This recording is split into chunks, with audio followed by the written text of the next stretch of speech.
It's no secret Ukraine is planning a counteroffensive, one that could roll back Russian advances in eastern and southern Ukraine. All eyes are on the tanks that Ukraine's European allies have pledged to the war effort, and which could lead the coming counterattack. 14 Challenger 2s, 71 Leopard 2s, 100 or more Leopard 1s. But pay close attention to the support equipment the United States is providing. That equipment, armored recovery vehicles, tank transporters, fuel tankers, armored bridge layers, armored engineer vehicles, arguably is even more critical to the success of any counteroffensive.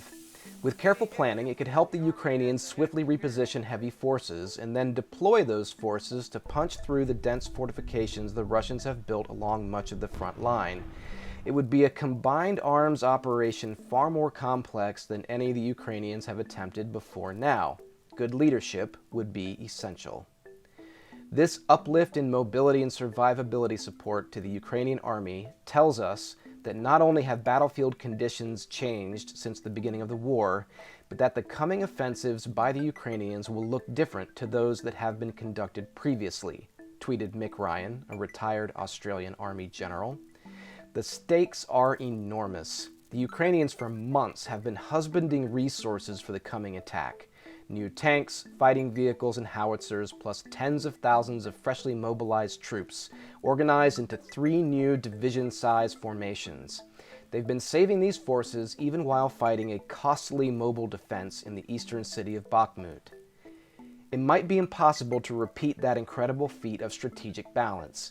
If the 2023 counteroffensive fails and those vehicles and troops go to waste, Kyiv might not get another chance to liberate Russian-occupied southern and eastern Ukraine. So the Ukrainian General Staff isn't taking any chances. It's bolstering the battlefield enablers that give attacking tanks and infantry the greatest chance of defeating an entrenched foe. Starting last fall, American aid packages included a greater proportion of these enablers. In the last 6 months, the United States, along with Germany, has pledged to Ukraine around 35 heavy equipment transporters, basically heavy-duty big rigs that can haul a 70-ton tank.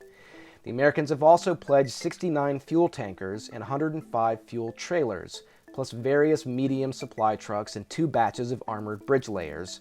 They and the Germans also have donated 2 kinds of explosive line charges that can clear minefields and blast obstacles. Recent U.S. aid packages have also included no fewer than 32 recovery vehicles, presumably tracked M88s, plus another 22 wheeled wreckers for winching and towing stuck and damaged tanks. The Germans and Norwegians have donated a handful of armored engineering vehicles, including 5 German Dachs AEVs. The American and European support equipment is optimized for breaching operations. That is, methodical but violent attacks that first punch gaps in defensive fortifications such as minefields, trenches, and earthen berms, then send armored forces rolling through the gaps. Having identified a potential weak spot in Russian defenses, the Ukrainians could quickly deploy at least a battalion of 30 or so Leopard 2s by loading them onto heavy transporters and speeding them along paved roads toward the attack site. Under the cover of friendly artillery and tank fire, engineers would fire line charges and clear paths through minefields and berms. Bridge layers would race forward and drop their metal spans across trenches.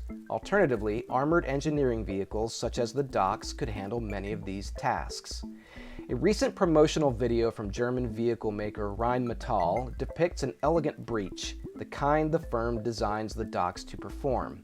The video features a Kodiak AEV, the successor to the 1980s vintage Dachs, but in a breach, the Dachs works the same way. While tanks provide covering fire, a 43-ton, 3-crew Dachs rolls along a lane that a mine-clearing vehicle has plowed or rolled through any mines abutting the trench and berm that anchor the defensive line. The Dachs uses its front-mounted plow to shovel just enough earth into the trench to give it a stable platform for what it does next. Extending its telescoping excavator bucket, the Dachs digs a hole in the adjacent berm and drops the dirt into the trench to complete the bridge it began building with its plow. In the span of perhaps 3 minutes, the Dachs has filled the trench and cut a hole in the berm. The breach is open. The Dachs can roll forward or reverse and pull aside, so the tanks can speed through the breach and into the enemy's rear area. The enemy gets a vote, of course. In those 3 minutes a Dachs needs to execute a breach, every gun and missile launcher within range would aim at the engineering vehicle. If the tanks the Dachs is supporting don't suppress the enemy, the docks might get destroyed and the breach might fail. Ukrainian forces won't get a lot of do-overs. Surprise wears off fast, and Russian reinforcements would race toward any attempted breach. Plus, the Ukrainians have got only so many breaching vehicles, the 5 docks plus a couple of similar AEVs from Norway.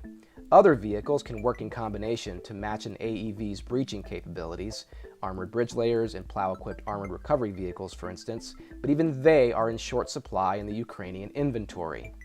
Planners in Kyiv would be wise to concentrate their best breaching vehicles with their best heavy brigades, those equipped with Leopard 2 tanks, to maximize their chances of executing at least one successful breach. That would leave the other brigades to make do. Ukraine's new Striker Brigade, for one, might struggle to complete a breach. The engineer variant of the 18-ton Striker is lightly armored and highly vulnerable to enemy fire as it plows through any mines, then drops off sappers to plant explosives and blast defensive earthworks all on their own. Unprotected human beings doing what a 40-ton armored vehicle should be doing instead. Once a breach is complete, tanks would push through the gaps and over the bridges, then run amok in the Russian rear, killing and scattering Russian troops in order to secure a lodgment on the far side of the breached fortifications. At that point, it's a race. The Ukrainians would try to shove as many battalions as possible through the breach and into the Russian rear area before the Russians deploy reinforcements. That's when those scores of American fuel tankers and fuel trailers would shine. With robust supply lines, the Ukrainians could penetrate deep behind Russian lines before the Russians counterattack and potentially slow or halt the Ukrainian advance. It would be a hard fight for both sides. But thanks to a large force of recovery vehicles, the Ukrainians should be able to tow away and repair damaged tanks and fighting vehicles, and quickly send them back into battle. The Ukrainians are increasingly well equipped for this complex operation, but can they synchronize their forces, react to Russian moves, and maintain momentum even as casualties mount? That's a leadership problem, not a technological one. There is no military endeavor that is more difficult to plan, orchestrate, and execute than combined arms obstacle breaching, Ryan tweeted. That said, Ryan added, the Ukrainians have demonstrated throughout this war how quickly they can absorb new knowledge and systems.